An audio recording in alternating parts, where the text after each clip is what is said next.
प्रभात। स्नातक द्वितीय वर्ष के सभी छात्राओं का स्वागत है। आज की हमारी ई वीडियो श्रृंखला में कवि देव के ऊपर हम समीक्षात्मक चर्चा करेंगे। इससे पूर्व कवि देव का परिचय और उनके कवितांश या पाठ्यांश या पद्यांश जो विश्वविद्यालय द्वारा हमारे पाठ्यक्रम में निर्धारित है, उनका भावार्थ, उनकी व्याख्या हमने पढ़ी। उसके बाद अगला जो हमारा विषय, आज का जो समीक्षात्मक विषय रहेगा, वो उनके काव्य सौंदर्य पर आधारित है। यानी कि कवि देव का काव्य सौंदर्य क्या है। इससे पूर्व हम रीतिबद्ध काव्य धारा के कवि थे देव, और रीतिबद्ध काव्य धारा में देव का स्थान क्या है, उसकी संक्षिप्त चर्चा कर लेते हैं। क्योंकि रीतिकालीन रीतिबद्ध काव्य धारा वह काव्य धारा है जिसमें रीति ग्रंथों का या लक्षण ग्रंथों का निर्माण कवियों ने किया है और आचार्य बनने की कोशिश की है। उस आचार्यत्व की दृष्टि से इनके कौन कौन से ग्रंथ हैं, कितने महत्वपूर्ण हैं और उनमें स्थान कौन सा इनको मिला, इस बारे में हम संक्षिप्त चर्चा कर लें। एक तो रीति निरूपण के रूप में और दूसरा श्रृंगार निरूपण के रूप में, दो रूपों में रीतिबद्ध काव्य धारा मिलती है। अगर हम बात करें कि केशवदास की तुलना में तो देव आचार्यत्व की दृष्टि से थोड़े कम बैठते हैं, लेकिन देव ने शब्द शक्ति, रीति, गुण, पिंगल आदि का भी निरूपण किया है। और केशवदास तो केवल रस और अलंकारों तक ही सीमित रहे हैं, जबकि जो कवि देव हैं वो इनसे बाहर निकल करके विविध विषयों पर उन्होंने चर्चा की है। इसलिए रीतिबद्ध काव्य धारा में उनका एक अच्छा स्थान है, महत्वपूर्ण स्थान है। और रीतिकालीन रीतिबद्ध कवि जो श्रेष्ठ हैं, उन 4-5 कवियों में इनका नाम लिया जाता है। आचार्य की दृष्टि से और श्रृंगारिक कवि की दृष्टि से, दोनों ही दृष्टियों से हम इनकी चर्चा करते हैं और श्रेष्ठता का स्थान प्राप्त करते हैं। आज का हमारा दूसरा मुख्य जो विषय है, काव्य सौंदर्य। परीक्षाओं में सबसे महत्वपूर्ण विषय होता है किसी भी कवि की जो काव्य रचनाएं हमारी पाठ्य पुस्तक में संकलित होती हैं, उन पर हमसे प्रश्न पूछा जाता है काव्य सौंदर्य से संबंधित। काव्य सौंदर्य का अर्थ हमें समझना होगा कि काव्य सौंदर्य का मतलब है काव्य में क्या सुंदरता है, और सुंदरता आती विशेषताओं से, लक्षणों से, गुणों से। यानी कि काव्य सौंदर्य को हम विशेषताएं भी कह सकते हैं, उसके लक्षण भी कह सकते हैं। कई बार इस प्रकार से पूछा जाता है कि कवि देव के काव्य की विशेषताएं बताइए, कवि देव के काव्य के लक्षण बताइए। या कई बार यूँ पूछा जा सकता है कि कवि देव के भावगत और कलागत जो विशेषताएं, उनका उल्लेख कीजिए।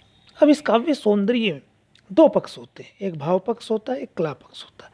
कला सौंदर्य, भाव सौंदर्य। भाव सौंदर्य को अनुभूति पक्ष भी कहते हैं और कला सौंदर्य को अभिव्यक्ति पक्ष भी कहते हैं।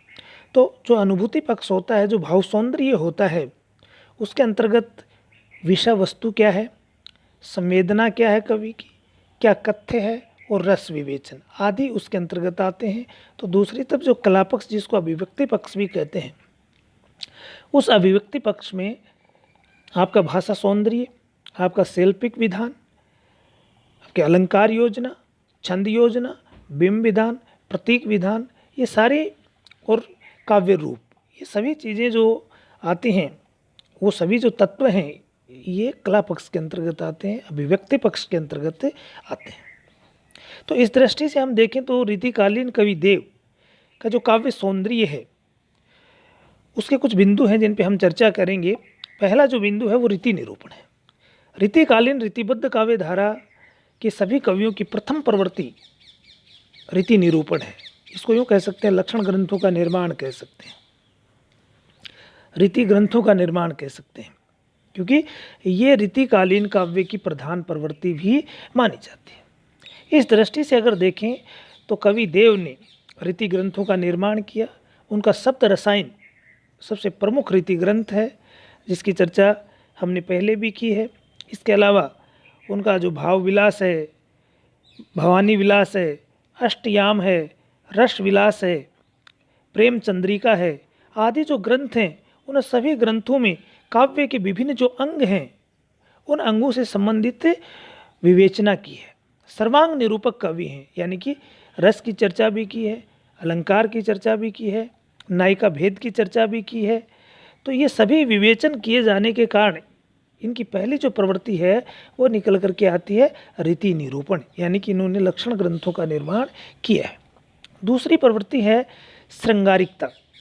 ये भी रीतिकाल की प्रधान प्रवृत्तियों में से एक है, और इसमें तो चाहे रीतिबद्ध कवि हो, चाहे रीति सिद्ध कवि हो, चाहे रीति मुक्त कवि हो, सभी कवियों ने अपने काव्य में श्रृंगारिक चित्रण किया है, किसी ने अधिक तो किसी ने कम। और श्रृंगार के दोनों पक्षों का ये चित्रण विशद रूप से मिलता है, व्यापक रूप से मिलता है, संयोग श्रृंगार के रूप में या चाहे वियोग श्रृंगार के रूप में। इसलिए कवि देव की दृष्टि से देखें तो इनके काव्य में श्रृंगारानुभूति मिलती है, और श्रृंगार के दोनों पक्षों का समन्वित चित्रण इसमें देखने को मिलता है। कवि देव ने कहा भी है कि भूली कहत नवरस सुकवि सकल मूल सिंगार, कहकर उन्होंने कहा कि श्रृंगार जो रस है वो प्रधान है, कि सभी रसों का मूल क्या है, श्रृंगार है। श्रृंगार वर्णन में नायक नायिका के पारस्परिक प्रेम और अनुराग से परिपूर्ण चित्रण इनके काव्य में मिलता है। इनके दोनों पक्ष, संयोग हो चाहे वियोग पक्ष हो, के साथ साथ कवि ने नायिका भेद और नायिका के प्रेम की गंभीर अभिव्यंजना को मार्मिकता के साथ भी अभिव्यक्त किया। कहीं इनके संयोग के सुंदर उदाहरण देखने को मिलते हैं, और कहीं पर इनके वियोग के सुंदर उदाहरण देखने को मिलते हैं। हमारे काव्य में भी कुछ इस प्रकार के उदाहरण जो पाठ्य पुस्तक में निर्धारित हैं, वो वियोग के उदाहरण हम देख सकते हैं।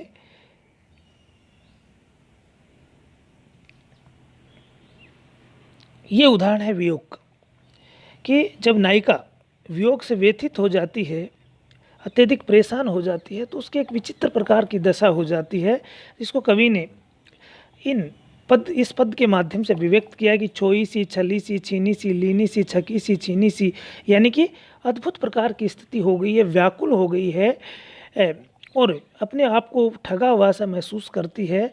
इस प्रकार का चित्रण इसमें देखने को मिलता है। इसी प्रकार से संयोग श्रृंगार का सुंदर चित्रण भी मिलता है। कवि देव ने संयोगानुभूति की अभिव्यंजना करते हुए नायक और नायिका पारस्परिक मिलन का निरूपण अत्यंत गंभीरता एवं सरसता के साथ किया है। जैसे नववधू का गोना होना है, परिवार के व्यक्ति उसे आभूषण और वस्त्रों से सुसज्जित करते हैं, उसकी सखियाँ ससुराल के अनेक सुखों की चर्चा करती हैं। ये सारी चीज़ें उन्होंने बड़ी तन्मयता और तल्लीनता के साथ सुंदर चित्रण किया है। तो दूसरी तरफ वियोग की विभिन्न मनोदशाओं का चित्रण भी इनके काव्यों में मिलता है। इनकी बड़ी पंक्ति प्रसिद्ध है कि सासन ही सो समीर गयो अरु आंसुन ही सब नीर गयो ढरी, कि सांसों के साथ हवा निकल गई है वियोग की अवस्था में, और आंखों में बहने वाला जो नीर है उससे सारा पानी खत्म हो गया है। ये दोनों बड़े सुंदर चित्रण इसमें देखने को मिलते हैं। अगली जो प्रवृत्ति है वो है प्रेम चित्रण, यानी कि प्रेम निरूपण। प्रेम का चित्रण भी इन काव्य में, क्योंकि श्रृंगार का भाव है, इसलिए श्रृंगार का चित्रण जहाँ पर होता है वहाँ प्रेम निरूपण होता है। लेकिन कवि देव के काव्य में जो प्रेम का निरूपण हुआ है, प्रेम का चित्रण हुआ है, शुद्ध एवं सात्विक है। उसमें किसी प्रकार की अश्लीलता, किसी प्रकार की फूहड़पन उसमें देखने को नहीं मिलता है। प्रेम का एक अत्यंत व्यापक और गहन विषय के आधार पर इन्होंने चर्चा की है। अपने सांगोपांग रूप में बहुत कम कवियों ने इसको निरूपित किया। भक्ति और प्रेम के विभिन्न, भक्ति और जो प्रेम है, क्योंकि भक्ति भगवान के प्रति प्रेम है और प्रेम मनुष्य के प्रति है, इसलिए दोनों को कई कवियों ने एक साथ भी रखा, लेकिन उन्होंने अलग अलग रख करके इसका चित्रण किया है। ये कहते भी हैं एक पंक्ति में कि पल न थिराती रीति ने की नई नहीं, कि जो ने है यानी कि प्रेम की जो रीति है वो एक पल भी ठहरती नहीं है, परिवर्तित होती रहती है, बदलती रहती है। इस प्रकार से कवि देव के काव्य में प्रेम निरूपण में पूरी तरह से शुद्धता, पवित्रता, तल्लीनता और तन्मयता देखने को मिलती है। अगला है भक्ति भावना। भक्ति भावना की हम बात करें तो हालांकि रीति काल में भक्ति भावना और नीति को कोई महत्व नहीं मिला है, किसी प्रकार की कोई चर्चा इस पर ज़्यादा नहीं हुई है, क्योंकि कवियों के पास समय ही नहीं था कि वो दरबारों से बाहर निकले और आम जनता की भावनाओं को समझे, और साथ ही साथ वो भगवान के प्रति जो आसक्ति है उसको भी अभिव्यक्त करें। लेकिन कई कई बार जब उनको ये समय मिल जाता था तो तब वो जाकर के इस प्रकार की स्थिति का चित्रण भी करते थे। इसलिए कविदेव के काव्य में भी श्री कृष्ण भगवान के प्रति समर्पण का भाव भी देखने को मिलता है प्रत्यक्ष रूप से, तो कहीं निर्वेद नामक भक्ति यानी कि निर्गुण भक्ति के कुछ उदाहरण भी इसमें देखने को मिलते हैं। जैसे आपकी पाठ्य पुस्तक में संकलित जो पद हैं उसमें हम ये पद देख सकते हैं कि महादेव वर्मा नहीं मीराबाई की तरह कि चाहे कुछ भी कहे, कोई गोपिका श्री कृष्ण भगवान के प्रति अनन्य आसक्त है और वो कहती है कि मैंने तो वृंदावन वनवारी के मुक्तवारी पीत पट्ट वारी वारी मूर्ति कि मैंने तो अपने आप को श्री कृष्ण भगवान के प्रति पूरी तरह से समर्पित कर दिया है, चाहे अब कोई भी कुछ भी कहे। सगुण भक्ति का भाव इसमें देखने को मिलता है। तो दूसरा उदाहरण इसमें ये निर्गुण भक्ति का मिलता है कि ऐसे जो हो जानत कीजिए है, जिसको हमने पढ़ा कि इसमें कवि कहते हैं कि अगर ये मुझे पता होता कि मेरा मन है वो सांसारिक विषय वासनाओं में इतना आसक्त हो गया है और जिसके कारण मुझे लज्जित होना पड़ेगा, जिसके कारण मुझे मोह माया में डूब करके उस परमपिता परमात्मा से अलग होना पड़ेगा, तो मैं इसे नियंत्रण में रखता, अपने वश में रखता। इस प्रकार से दोनों सगुण भक्ति और निर्गुण भक्ति के दोनों भाव देखने को इसमें मिलते हैं। इसके बाद अगली जो प्रवृत्ति है या विशेषता है या सौंदर्य है वो प्रकृति चित्रण। काव्य में प्रकृति चित्रण एक निश्चित प्रवृत्ति है जो जिसको प्रत्येक कवि के काव्य में देखा जा सकता है। और यहाँ भी कवि देव के काव्य में प्रकृति चित्रण देखने को मिलता है, लेकिन सेनापति और पद्माकर की बजाय कवि देव का प्रकृति चित्रण ज़्यादा उम्दा नहीं है। इसलिए रीतिकाल के जो कवियों ने है वो उद्दीपन रूप में प्रकृति का अधिक चित्रण किया है। देव का प्रकृति वर्ण यद्यपि परंपरागत है तथापि उन्होंने आलम्बन रूप में भी प्रकृति चित्रण किया, यानी कि प्रकृति के दोनों रूपों का चित्रण उन्होंने किया, आलम्बन परक चित्रण भी और उद्दीपन परक चित्रण भी। दोनों रूपों का चित्रण इसमें उन्होंने देखने को मिलता, समन्वय मिलाया है। अब हमारी जो विभिन्न पंक्तियां हैं उनमें भी एक बड़ा सुंदर प्रकृति चित्रण का उदाहरण यहाँ देखने को मिलता है कि जब बसंत ऋतु पर मानवीकरण का आरोप करते हुए उसे कामदेव राजा का पुत्र मान करके कवि ने किस प्रकार से कहा है कि उसको खिलाने के लिए डार द्रुम पालना बिछोना नव पल्लव के सुमन झगोला सोहे तन छवि भारी दे पवन झुलावे के की कीर बतरावे देव कोकिल हलावे हुलसावे करतारी दे। यानी कि सुंदर प्रकृति का चित्रण यहाँ पर हमें देखने को मिल गया है। इसके बाद अगला है सौंदर्यानुभूति, सुंदरता का चित्रण। बड़ी अच्छी प्रवृत्ति है। सौंदर्यानुभूति में दो रूप है, रूप सौंदर्य और भाव सौंदर्य।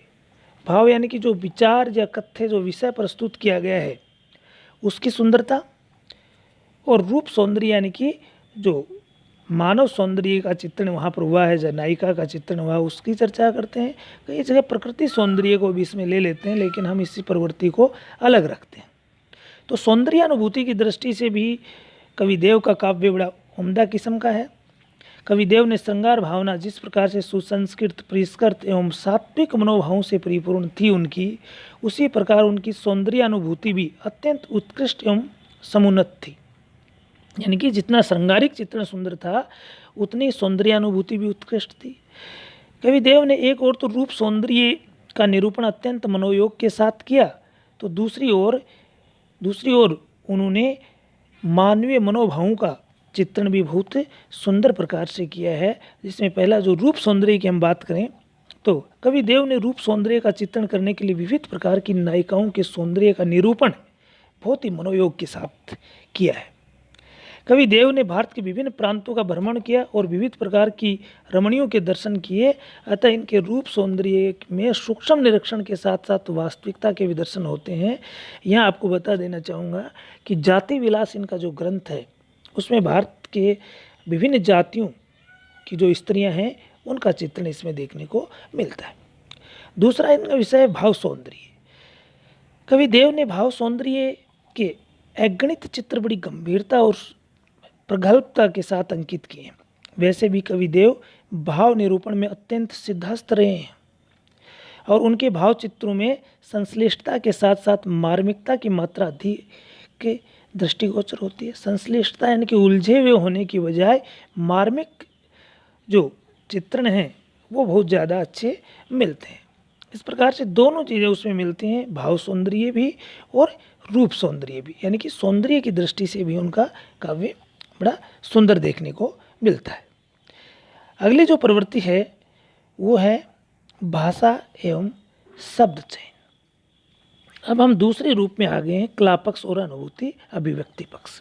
पहली जो 6 प्रवृत्तियां थी वे प्रवृत्तियां थी अनुभूति पक्ष से संबंधित, भाव पक्ष से संबंधित, उसमें इनका श्रृंगार वर्णन हो, रीति निरूपण हो, प्रेम निरूपण हो, भक्ति भावना हो, प्रकृति चित्रण हो, सौंदर्य अनुभूति हो, ये सारे की सारी जो प्रवृत्तियां हैं वो भाव पक्षीय प्रवृत्तियां हैं। अब कला पक्षीय प्रवृत्तियां हैं भाषा, सौंदर्य और शब्द चयन। भाषा और शब्द चयन की दृष्टि से भी कवि देव बड़े उम्दा किस्म के कवि हैं। उन्होंने ब्रज भाषा का प्रयोग किया और कवि देव की जो ब्रज भाषा है वो साहित्यिक ब्रज भाषा है। उन्होंने उनकी संपूर्ण शक्तियों का विकास किया और नंदास और सूरदास से प्रभावित होकर के उनकी जो भाषा की जो समाज शक्ति थी उससे प्रभावित होकर के एक सुंदर भाषा का प्रयोग उन्होंने किया है। उनकी भाषा में संगीतात्मकता है, लयात्मकता है, वाग वैदग्ध्य है, वैचित्रता है, ये सभी चीज़ें उसमें देखने को मिलती है। और साथ ही शब्द चयन की दृष्टि से भी कवि देव बड़े ही उत्तम किस्म के कवि निकले हैं, जिन्होंने संस्कृत के तत्सम एवं तद्भव शब्दों के साथ साथ प्राकृत, अपभ्रंश, फारसी, उत्तर भारत की विभिन्न जो बोलियां हैं उनका स्वाभाविकता के साथ प्रयोग किया है, सप्रयास नहीं है, स्वाभाविकता के साथ प्रयोग किया। इसलिए भाषा सौंदर्य की दृष्टि से देखें तो कवि देव की जो ब्रज भाषा है वो चलती हुई, प्रभावित करती हुई और अपने भाव को अभिव्यक्त करने में पूरी तरह से सक्षम भाषा के रूप में उसको माना जा सकता है। अगली प्रवृत्ति है उक्ति वैचित्र्य। उक्ति का मतलब होता है कथन, वैचित्र्य का मतलब विचित्रता, यानी कि विचित्र प्रकार का कथन जहाँ अभिव्यक्त होता है वहाँ उक्ति वैचित्र्य के दर्शन होते हैं। देखिए कवि देव ने एक और तो अभिधा, लक्षणा, व्यंजना शब्द शक्तियों में से लक्षणा और व्यंजना का सर्वाधिक उपयोग करते हुए अपनी कविता को उक्ति के सौंदर्य से ओतप्रोत बना दिया, यानी कि अभिधा जो शब्द शक्तियों का प्रयोग करके विचित्रता पैदा की, तो दूसरी ओर मुहावरों एवं लोकोक्तियों के साथ साथ वक्रोक्तियों के द्वारा उक्ति वैचित्र्य का चमत्कार प्रस्तुत किया, यानी कि लक्षणा और व्यंजना शब्द शक्तियों का प्रयोग कर उक्ति वैचित्र्य का प्रदर्शन किया, तो दूसरी ओर मुहावरे और लोकोक्तियों के साथ साथ वक्रोक्ति जो अलंकार है उसका अधिक प्रयोग करके भी उन्होंने अपने काव्य में उक्ति वैचित्र्य के दर्शन करवाए हैं। इसके बाद अगली जो प्रवृत्ति है वह अलंकार विधान। हालांकि जो रीति काल की प्रधान प्रवृत्तियों में भी अलंकारवादिता आती है और इसी के आधार पे मिस्र बंधुओं ने इसे अलंकृत काल भी कहा, जैसा कि हमने पहले पढ़ा था। लेकिन कवि देव के काव्य में भी अलंकार विधान में विविधता देखने को मिलती है, वैविध्य देखने को मिलता है। और सबसे बड़ी बात है कि कवि देव के काव्य में प्रयुक्त जो अलंकार योजना है वो प्रयास न होकर के स्वाभाविक है। वो चमत्कार प्रदर्शन न करके वो भावों को अभिव्यक्त करने में सहयोगी के रूप में है। वो मूल विषय न होकर के विषय को प्रस्तुत करने में सहयोग प्रदान करने वाली है। इस प्रकार के गुणों से युक्त है उनकी अलंकार योजना और विभिन्न प्रकार के अलंकारों का प्रयोग उन्होंने अपने काव्य में किया, क्योंकि उन्होंने अपनी अभिव्यक्ति को सबल एवं सौंदर्यमयी बनाने के लिए अलंकारों का प्रयोग किया है, न कि चमत्कार प्रदर्शन करने के लिए अलंकारों का प्रयोग किया। इसलिए उनके काव्य में उपमा, पूर्णोपमा, उत्प्रेक्षा, अनन्वय, अतिशयोक्ति, संदेह आदि व्यतिरेक है, विभावना है, दीपक है, व्याज स्तुति है, विरोधाभास है, मानवीकरण है आदि विभिन्न प्रकार की जो अलंकार उसमें देखने को मिलते हैं। मानवीकरण का तो एक सुंदर उदाहरण हमारे काव्य में जो संकलित पद हैं उनमें भी देख सकते हैं। यह जो उदाहरण है वो मानवीकरण अलंकार का, क्योंकि इस पे बसंत पे राजा के पुत्र का आरोप कर दिया गया है। यानी कि मानवीकरण अलंकार वहाँ होता है जहाँ निर्जीव पदार्थ या प्रकृति पर, जड़ प्रकृति आदि पदार्थों पर जब मानवीय क्रियाओं का आरोप किया जाए। तो यहाँ पे जो बसंत ऋतु है उसके ऊपर उसका हंसना, उसका खेलना, उसका मुस्कुराना, उसका झूले में उसको झुलाना, ये सभी जो गतिविधियां हैं, जो प्रवृत्तियां हैं, वे एक सजीव व्यक्ति की होती हैं जिनका आरोप कर दिया गया है। इसलिए मानवीकरण अलंकार का सुंदर उदाहरण इसमें देखने को मिल जाता है। उसके बाद अगला है बिंब विधान एवं छंद योजना। छंद योजना की दृष्टि से हम देखें तो अधिक छंदों का प्रयोग तो उन्होंने नहीं किया, लेकिन कवि देव ने अपनी रचनाओं में सवैया और कवित दो छंदों का महत्वपूर्ण मुख्य रूप से प्रयोग किया, और कुछ पद है उन्होंने दोहा छंद में भी लिखा। सवैया छंद और कवित छंद दोनों का प्रयोग, उसमें भी कृत सवैया का प्रयोग किया है, सुंदर है। दूसरी तरफ अगर हम बात करें बिंब विधान की, तो बिंब योजना की दृष्टि से भी इनका काव्य बड़ा सुंदर बन पड़ा है। विभिन्न प्रकार के बिंब विधान का प्रयोग इन्होंने किया, क्योंकि कवि देव ने अपने काव्य में ऐसे ऐसे सुंदर बिंब अंकित किए हैं जिनमें संश्लिष्टता के साथ साथ सजीवता एवं गतिशीलता के दर्शन होते हैं। यानी कि बिंब का प्रयोग कविता को उलझाने या अपने आचार्यत्व को सिद्ध करने के लिए न होकर के कविता में सजीवता और गतिशीलता प्रदान करने के लिए इन्होंने की है। अगली प्रवृत्ति है और अंतिम, जिसको कह सकते हैं काव्य रूप। जैसा कि आपको विदित है, काव्य रूप का मतलब है कि युगीन जिस कवि की हम चर्चा कर रहे हैं उसने कौन से काव्य रूप में अपनी रचना की है। यानी कि मुक्त काव्य लिखा है या प्रबंध काव्य लिखा है, प्रबंध में भी खंड काव्य लिखा है या महाकाव्य लिखा है। जैसा कि रीतिकाल के काव्य में इस प्रवृत्ति की जब बात करते हैं काव्य रूप की, तो मुक्त काव्य की प्रधानता है। प्रबंध काव्य बहुत कम लिखेगी, क्योंकि प्रबंध काव्य लिखने की जो गंभीरता होती है, विषय का जो व्यापक ज्ञान होता है, जो समय का अवकाश होता है, वो उन कवियों के पास नहीं था।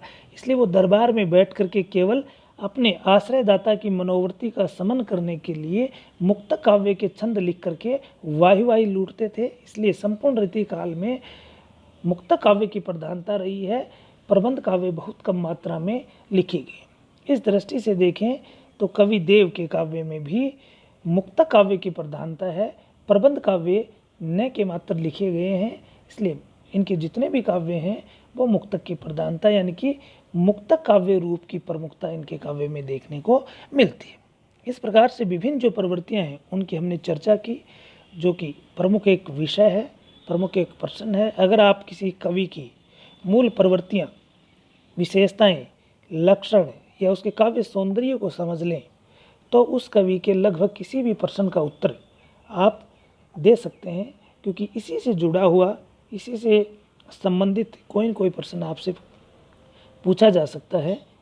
धन्यवाद।